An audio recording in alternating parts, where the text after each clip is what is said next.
dalil Allah, subhanallah dan sebagainya. Yang kedua, kita dah zikir ini zikir secara kofi. Bismillahirrahmanirrahim. Assalamualaikum warahmatullahi wabarakatuh. Bersama kami kumpulan 18 dalam membincangkan isu semasa yang berlaku beberapa tahun lepas, dan isu ini akan dibincangkan ataupun diterangkan oleh beberapa ahli kumpulan 18. Jadi marilah kita sama-sama mendengar dan memahami apa yang ingin dijelaskan oleh mereka. Jadi kita teruskan pada perbincangan tersebut.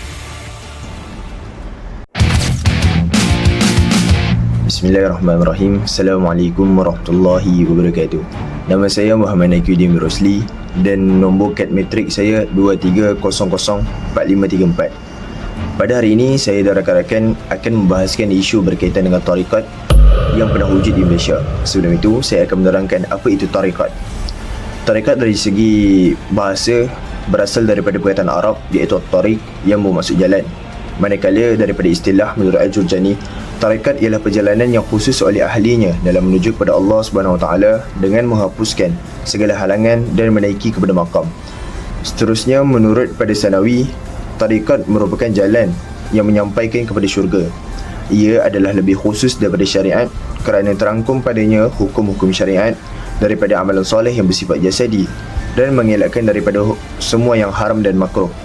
Begitulah juga hukum-hukum yang khusus daripada amalan hati dan puncaknya melepaskan diri daripada selain daripada Allah Subhanahu Wa Taala. Daripada pentarifan ini kita dapat lihat tarikat ni ialah sebuah amalan yang diwujudkan oleh ulama untuk menghadirkan dalam diri kita ataupun dalam hati kita pengharapan hanya kepada Allah Subhanahu Wa Taala. Dan kita dapat lihat tarikat sangat rapat dengan hati, iaitu dengan perkara-perkara yang tasawuf. Oleh itu istilah tasawuf yang dikatakan oleh An-Nuri, tasawuf itu bukan tulisan ataupun ilmu, tetapi ia adalah akhlak. Jika tasawuf itu tulisan, ia boleh diperoleh dengan latihan, dan jika ilmu, ia boleh diperoleh dengan belajar. Tetapi sebenarnya maksud tasawuf itu berakhlak dengan akhlak Allah Subhanahu Wa Taala, yakni akhlak terpuji. Seseorang itu sama sekali tidak dapat berakhlak dengan akhlak ilahi hanya melalui ilmu dan tulisan. Oleh itu kan, kita dapat relate kan, dapat kaitkan hubungan tarikat dengan tasawuf ni.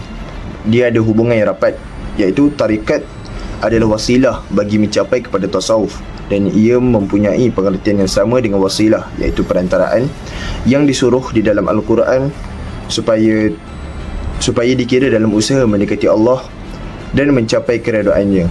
Mengenai perkara ini berkaitan dengan hubungan tarikat dengan tasawuf ni, Allah telah berfirman dalam surah Al-Ma'idah ayat 113 yang bermaksud, wahai orang-orang yang beriman, bertakwalah kamu semua kepada Allah Subhanahu Wa Taala dan carilah wasilah, iaitu perantaraan kepadanya. Seterusnya, Syekh Najmi Ad-Din Al-Kubra telah membuat tamsilan ataupun perumpamaan yang jelas dan terang mengenai kedudukan tarikat dan tasawuf. Beliau mengumpamakan syariat sebagai kapal, tarikat sebagai lautan, dan hakikat sebagai mutiara yang berada di dasar lautan. Oleh itu, orang yang ingin mutiara, maka dia hendaklah menaiki kapal syariat, kemudian merentasi lautan tarikat hinggalah dia mencapai mutiara tersebut. Imam Al-Ghazali pula, dia menjelaskan bahawa jalan ke arah mencapai hakikat tasawuf itu ialah dengan mendahulukan mujahadah, iaitu menghapuskan sifat-sifat yang tercela dan memutuskan ikatan-ikatan hati seluruhnya dan menumpukan perhatian dengan penuh khimah kepada Allah Subhanahu Wa Taala. Bukan setakat itu saja, Imam Ghazali juga menyatakan bahawa hakikat tasawuf itu tidak dapat dicapai menerusi pembelajaran. Ia hanya dapat dicapai dengan dhauq, iaitu rasaan rohani, dan pertukaran sifat-sifat diri dari sifat-sifat keji kepada sifat-sifat yang terpuji, yang mana amal mujahadah itu adalah pembuka jalan kepada arah itu. Maknanya tarikat ini ialah jalan untuk mencapai kepada tasawuf, iaitu penyucian hati, di mana dalam hati orang yang yang belajar ilmu tasawuf dalam hatinya hanya ada Allah Subhanahu Wa Taala dan tak ada pengharapan lain selain daripada Allah Subhanahu Wa Taala. Baik, jadi tarekat ini berasal daripada perkataan Taurid dan ia juga bermaksud jalan menuju kepada Allah. Dan tarekat ini juga sangat berkait rapat dengan ilmu tasawuf. Dan kita teruskan dengan ahli kumpulan yang seterusnya. Tarekat ini bukan bermula dengan nama Naqsyaband, tapi sebagai yang berikut. Yang pertama, Siddiqiyah, iaitu bermulanya dari zaman Abu Bakar hingga Syekh Taifur Abu Yazid bin Isa Al-Bistami. Yang kedua, Taifuriyah, bermula dari Syekh Taifur hingga Abdul Al-Khalid Al-Ghujdawani. Yang ketiga, Al-Khawajakaniyah, bermula dari zaman Abdul Al-Khalid hingga ke zaman Muhammad Bahauddin Al-Husaini Al-Hasani. Yang keempat, Naqsyabandiyah, bermula dari Muhammad Bahauddin hingga Ubaidullah Al-Ahrar. Yang kelima, Al-Ahrariyah, bermula dari Ubaidullah Al-Ahrar hingga Ahmad Faruqi. Yang keenam, Mujadidiyah, bermula dari Ahmad Faruqi hingga Khalid Al-Kurdi. Dan yang terakhir, Khalidiyah, bermula dari zaman Syekh Khalid Al-Kurdi hingga ke hari ini. Bermula dari Naqsyabandiyah Al-Khalidiyah, inilah berterusannya ajaran Naqsyabandiyah serta reformasi dan beberapa pembaharuan yang berlaku, dan ianya merupakan perkembangan terakhir dalam Naqsyabandiyah. Kerana itu, Syekh Khalid terus diumumkan dengan tarikat Naqsyabandiyah sehingga tarikat tersebut lebih dikenali dengan Naqsyabandiyah. Selain itu, ia juga malah berkembang pesat menuju ke negara-negara Mesir, India, China dan beberapa daerah Nusantara yang lain, termasuk di alam Melayu itu sendiri. Tarikat Naqsyabandi datang terus melalui Mekah yang disebarkan oleh pelopornya, iaitu Syekh Abdul Wahab Rokan. Dari Syekh Abdul Wahab Rokan inilah berkembangnya tarikat Naqsyabandiyah ke Malaysia kerana beliau telah melantik pembantunya sebagai khalifah dalam memimpin masyarakat dengan melaksanakan amalan-amalan tarikat ini. Terima kasih kepada saudara Adam atas penerangan tentang sejarah bagi tarikat Naqsyabandiyah ini. Jadi kita teruskan dengan permasalahan bagi ataupun perbezaan pendapat bagi majlis fatwa dalam negeri-negeri di Malaysia. Bismillahirrahmanirrahim. Assalamualaikum warahmatullahi wabarakatuh. Okey, baik, terdapat beberapa permasalahan tentang tarikat Naqsyabandiyah ini, di mana terdapat perbezaan pendapat antara jabatan-jabatan mufti di dalam negara Malaysia, seperti mana jabatan fatwa di negeri Perlis telah mengharamkan tarikat Naqsyabandiyah ini kerana terdapat beberapa sebab lah.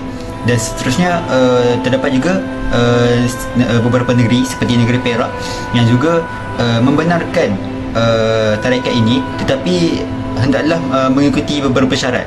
Dan juga terdapat juga negeri-negeri yang telah membenarkan dan telah mengiktiraf tarikat ini untuk boleh diamalkanlah.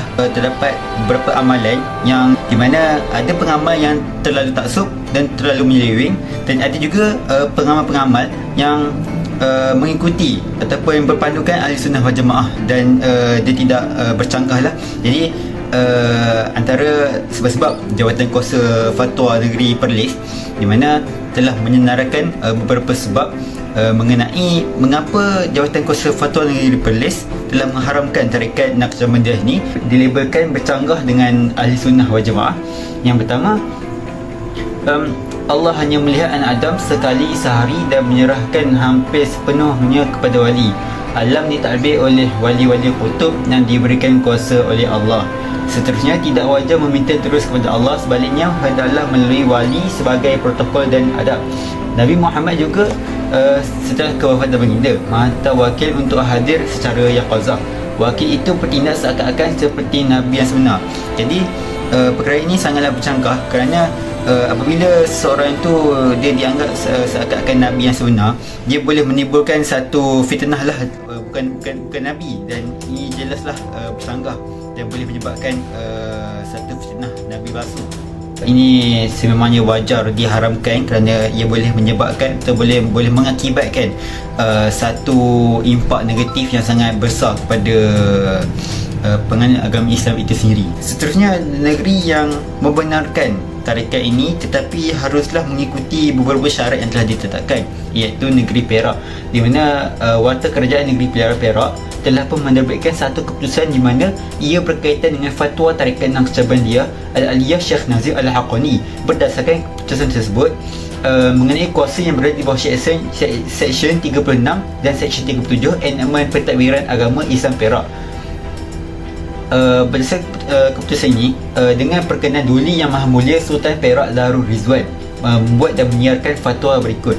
Yang pertama, tarikat Naqsyabandiyah ini Al-Aliyah Syekh Nazim Al-Haqqani adalah berpandukan ajaran Ahlussunnah wal Jamaah serta boleh diamalkan pengikut negeri Perak dengan syarat hendaklah tidak bercanggah dengan asas akidah dan syariat. Yang kedua, pengamal hendaklah memastikan tidak berlaku amalan dan perbuatan yang tidak bersesuaian dengan adat atau kebiasaan masyarakat setempat. Dan yang terakhir, pemimpin tarikat atau wakilnya dilantik hendaklah merupakan seorang pemegang tauliah mengajar dikeluarkan oleh Majlis Agama Islam dan Adat Melayu Perak menurut peraturan-peraturan yang berkaitan lah. Jadi sekian itu daripada saya.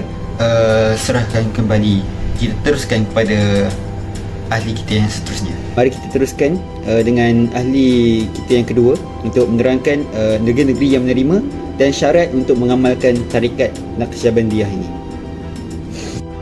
Assalamualaikum warahmatullahi wabarakatuh. Nama saya Ahmad Zulkifli bin Muhammad Amir dan nombor metik saya ialah 23004556. Mengenai tarikat Naqsyabandiyah, terdapat mufti yang mengharamkan, namun terdapat juga mufti yang mengharuskan pengamalannya. Contoh mufti yang mengharuskan ialah mufti di negeri Sembilan dan juga mufti di negeri Johor. Bagi di negeri Sembilan, proses pendaftaran tarikat tersebut bukanlah satu perkara yang mudah, di mana para wakil daripada tarikat tersebut haruslah memanjangkan permohonan pendaftaran tarikat tersebut di Ahli Jawatan Kuasa Fatwa Negeri Sembilan. Setelah perbahasan tersebut dan juga sesi soal jawab telah dijalankan, Ahli Jawatan Kuasa Mufti bagi Negeri Sembilan telah berpuas hati dengan jawapan yang diberikan dan telah meluluskan tarikat tersebut untuk diamalkan di negeri tersebut. Rantaian silsilahnya diperakui mengikut disiplin ilmu tarikat tasawuf. Dari segi amalannya pula, tarikat ini menggunakan kitab Uqudul Juman sebagai rujukan utama. Tarikat ini juga mengamalkan beberapa kaedah sebagai zikir harian mereka, iaitu yang pertama zikir jahar ataupun zikir yang jelas yang disebut, contohnya zikir Allahu Akbar, La ilaha illallah, Subhanallah dan sebagainya. Yang kedua, kaedah zikir tarikat ini ialah zikir secara khafi, iaitu secara yang tidak didengar, iaitu hanya dalam hati yang hanya dirinya dan Allah saja yang dapat mengetahui.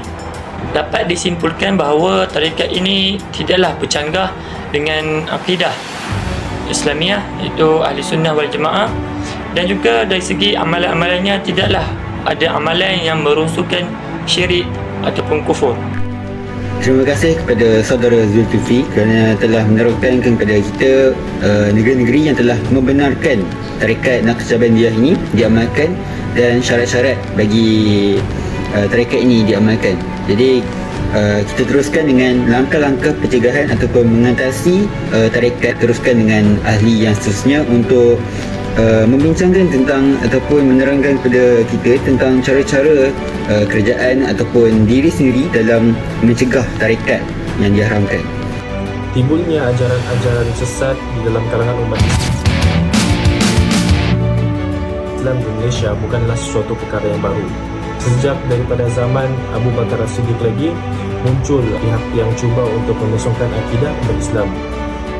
Oleh itu, kita perlu mengetahui langkah-langkah untuk menangani ajaran sesat ini agar kita tidak mudah terkeliru dan terjerumus ke dalam ajaran sesat seperti ajaran sesat tarikat Naqsyabandiyah Aliyah ini. Langkah yang pertama ialah melengkapkan diri dengan kefahaman Islam yang sebenar. Ajaran sesat dapat ditangkis dengan kefahaman Islam yang sebenar melalui pembelajaran secara formal atau tidak formal. Ilmu adalah penyuluh. Dalam Islam, setiap individu Muslim wajib untuk menuntut ilmu kerana ilmu adalah cahaya, penyuluh dan penyelamat. Langkah kedua adalah dengan menyebarkan agama Islam.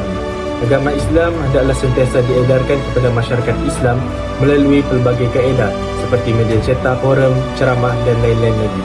Bagi mereka yang sedang mempelajari atau mengetahui tentang ilmu-ilmu agama Islam, mereka bertanggungjawab untuk menyebarkan ajaran-ajaran Islam yang benar agar orang awam tidak mudah dipengaruhi oleh individu-individu yang tidak bertanggungjawab yang menyebarkan ajaran sesat. Langkah ketiga adalah penguatkuasaan undang-undang perlulah bekerjasama bagi membendung daripada ajaran-ajaran sesat ini daripada terus menular dalam kalangan masyarakat. FII pernah mengungkapkan, jika kamu melihat seseorang boleh terbang di udara dan boleh berjalan di atas air, jangan kamu tertipu dengannya sehingga kamu mengukur pribadi dan amalannya dengan pertimbangan neraca Al-Quran dan As-Sunnah. Jika benar kita ikut, jika salah kita tolak.